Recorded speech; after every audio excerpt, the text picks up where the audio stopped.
नमस्कार। आज पुनः मैं एक बड़ा ही ज्वलंत टॉपिक आप लोगों के बीच में लेकर के उपस्थित हूँ। सेक्स एजुकेशन आज की आवश्यकता।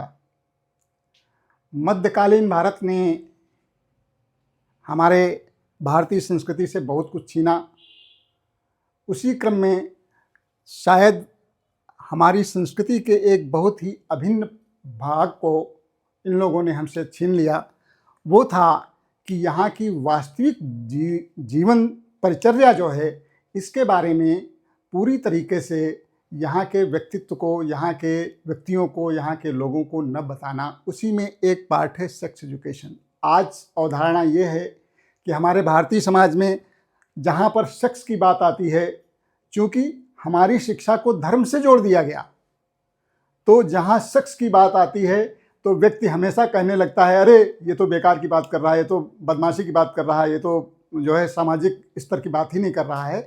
जबकि हम आगे चल कर के सेक्सुअल एजुकेशन के अभाव में हम तमाम सारी ऐसी चीज़ों से जूझते हैं, ऐसी समस्याओं से जूझते हैं जिनका उत्तर शायद कहीं नहीं मिल पाता।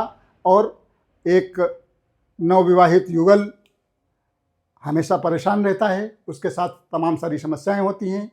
या फिर किशोरावस्था में कदम रखने वाली लड़की या किशोरावस्था में कदम रखने वाला एक लड़का परेशान हो जाता है कि हमारे साथ ये क्या हो रहा है और किस तरीके से इन सब चेंजेस को, ये जो परिवर्तन हमारे साथ हो रहे हैं, इनका किस तरीके से सामना करना चाहिए, इसके पास उसका कोई उत्तर नहीं होता है।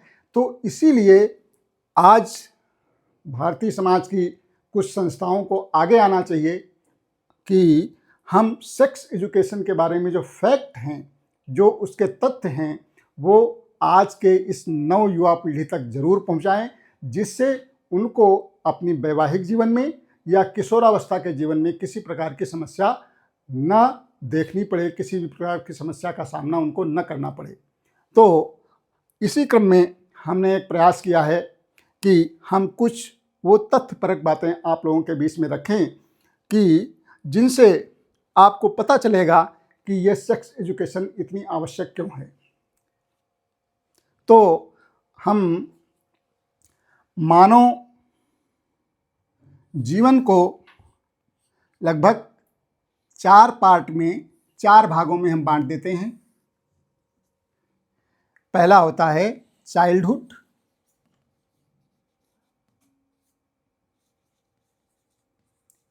दूसरा जिसको एडोलसेंस कहते हैं या किशोरावस्था कहते हैं, फिर जिसको युवावस्था या प्रौढ़ावस्था है, यंग स्टेज, और उसके बाद में ओल्ड स्टेज। ज्यों ही कोई लड़का चाइल्डहुड से एडोलसेंस यानी किशोरावस्था में जाता है, तो उसमें हमारी मेडिकल साइंस के हिसाब से बहुत सारे परिवर्तन होते हैं। हम पहले लड़कियों के परिवर्तन के बारे में बात कर लें। 8 साल से 12 साल का जो एज ग्रुप है लड़कियों का, ये बहुत ही इम्पोर्टेंट होता है। 8 साल से उनको प्यूबर्टी स्टेज जो होती है, प्यूबर्टी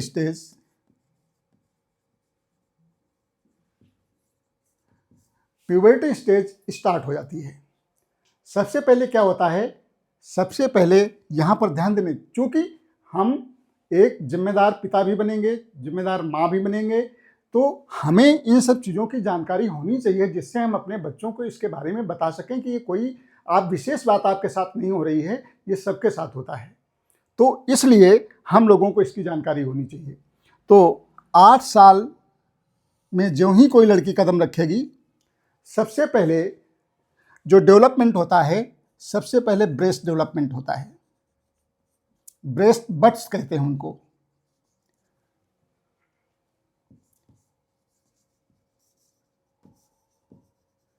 ब्रेस्ट बट्स डेवलपमेंट होता है, यानी ब्रेस्ट का साइज उनका बढ़ने लगता है। उसमें एक पहले बड बनती है, उसी के हिसाब से फिर उसमें शेप लेना स्टार्ट करता है ब्रेस्ट। तो ज्यों ही ये परिवर्तन होता है बच्चा परेशान हो जाता है कि हमारे साथ ये क्या हो रहा है, क्यों? हमने, हमारी संस्कृति ने उसको इससे छुपा करके रखा है, उसको सेक्स एजुकेशन नहीं देना है। तो उसको ये पता होना चाहिए कि ये सामान्य सी बात है, ये हमारे साथ होता ही है और हर एक लड़की के साथ होता है, हर एक बच्चे के साथ होता है। तो सबसे पहले ब्रेस्ट बड डेवलपमेंट होगा, उसके बाद में जो होगा प्यूबिक हेयर्स,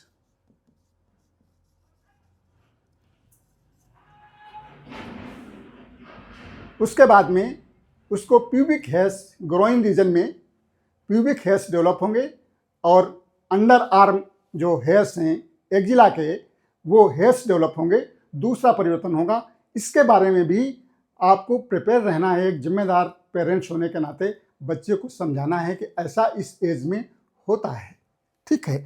तीसरा होता है जो सबसे ज़्यादा, जिस पर हम आज फोकस करेंगे, सबसे ज़्यादा जो होता है, जिसको कहते हैं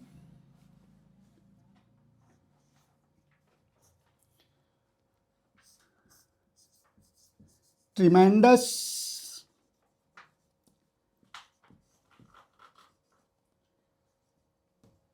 स्पर्ट ग्रोथ, यानी बड़ी तेजी से उछाल आता है उसकी ग्रोथ में।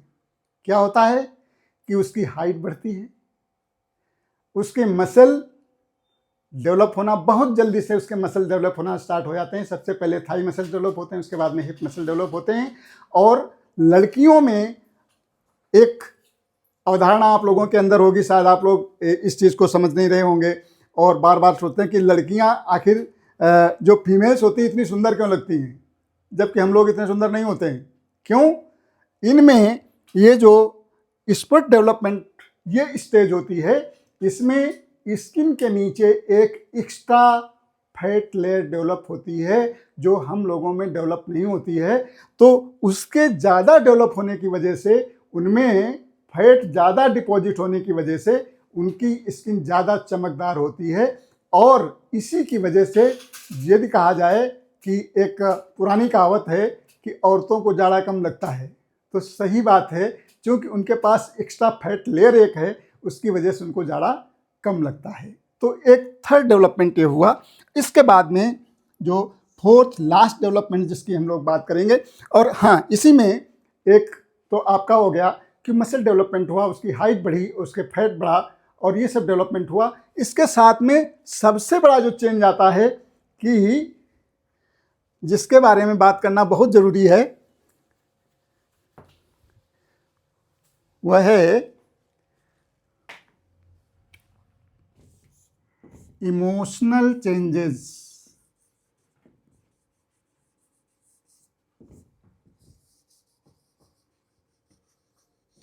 या हम साधारण एक बात करें सामान्य भाषा में, तो साइकोलॉजिकल चेंजेस।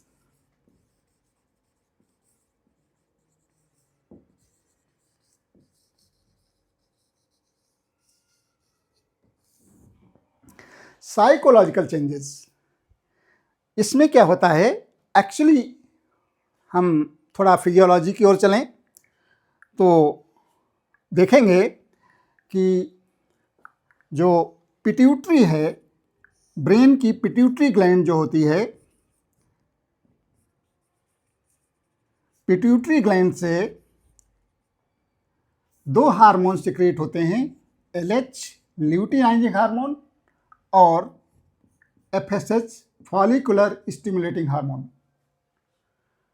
ल्यूटिनाइजिंग हार्मोन और follicular stimulating hormone puberty stage में लड़कियों में ज़्यादा इनका सिक्रेशन होने लगता है और ये जाकर के जो ओवरी है उसको प्रिपेयर करती हैं फीमेल हार्मोन कहा जाता है, जो इमोशनल हार्मोन कहा जाता है, ईस्ट्रोजन के सिक्रेशन के लिए उसको प्रेरित करते हैं। तो जो ईस्ट्रोजन और प्रोजेस्टेरॉन का जो सिक्रेशंस है वो ये LH और FSH दो हार्मोन पिट्यूटरी के उसको रेगुलेट करते हैं। ज्यों ही ईस्ट्रोजन का सिक्रेशन हुआ उसमें इमोशनल चेंजेस स्टार्ट हो जाते हैं। क्या होता है? पहली चीज मूड स्विंग, यानी पहला इमोशनल चेंज लड़कियों में क्षणे रुष्टा क्षणे तुष्टा, मूड स्विंग। ठीक है, प्रसन्न है तो बहुत प्रसन्न है, फिर रोने लगी, तो मूड स्विंग। ये उनकी गलती नहीं है, ये उस हार्मोन की गलती है, मूड स्विंग। दूसरा, आवाज का सुरीला हो जाना। तीसरा चेंज, सॉलिटरी नेचर या इंडिपेंडेंस नेचर डेवलप होने की कोशिश करना, यानी अब हम स्वतंत्र या एकांत रहना चाहते हैं और अपनी बातों को शेयर नहीं करना चाहते हैं। और ये बहुत बड़ी समस्या है, इसको लेकर के हम पेरेंट्स को हमेशा ध्यान रखना चाहिए। प्यूबर्टी स्टेज में यदि उसके अंदर इस तरीके के चेंजेस आते हैं तो वो उसकी प्यूबर्टी चेंजेस हैं, तो इस पर हम लोगों को ध्यान रखना है, अलर्ट रहना है। तो उसमें क्या होता है कि बच्चे के अंदर अपने सपनों के महल बनने लगते हैं, सपनों के महल बिगड़ने लगते हैं, और वो उस हार्मोन की वजह से वो इंडिपेंडेंट रहना चाहता है, सॉलिटरी रहना चाहता है। तो इसलिए जो है हम उस समय उसको थोड़ा सा यदि सपोर्ट देंगे, भावनात्मक सपोर्ट देंगे कि बेटा ऐसा होता है और इसमें परेशान होने की ज़रूरत नहीं है, तो वो एक बड़ा ही यहाँ पर इम्पोर्टेंट, बड़ा ही एक ऐसा चेंज है जिसके बारे में सतर्क रहने की ज़रूरत है। और लास्ट में इसी में एक चेंज आता है कि सेक्सुअल डिजायर। सेक्सुअल डिजायर ज्यों ही उसका मीनार्च क्या होता है, फर्स्ट टाइम जब मेंसेस आता है, मेंस्ट्रुअल पीरियड फर्स्ट टाइम जब स्टार्ट होता है उसको मेनार्च कहते हैं। ज्यों ही मेनार्च हुआ उसके बाद में बच्चे में सेक्सुअल डिजायर क्रिएट हो जाती है, अपोजिट सेक्स के प्रति आकर्षित होकर के और उसके साथ सेक्स संबंध बनाने की इच्छा अपने आप डेवलप हो जाती है। तो इस तरीके के इतने सेक्सुअल चेंजेस हमारी प्यूबर्टी स्टेज में लड़कियों में होते हैं। और यदि लड़कों के चेंज की बात करें तो उनमें कुछ अलग से चेंजेस होते हैं, उसके बारे में हम दूसरे वीडियो में हम डिस्कस करेंगे।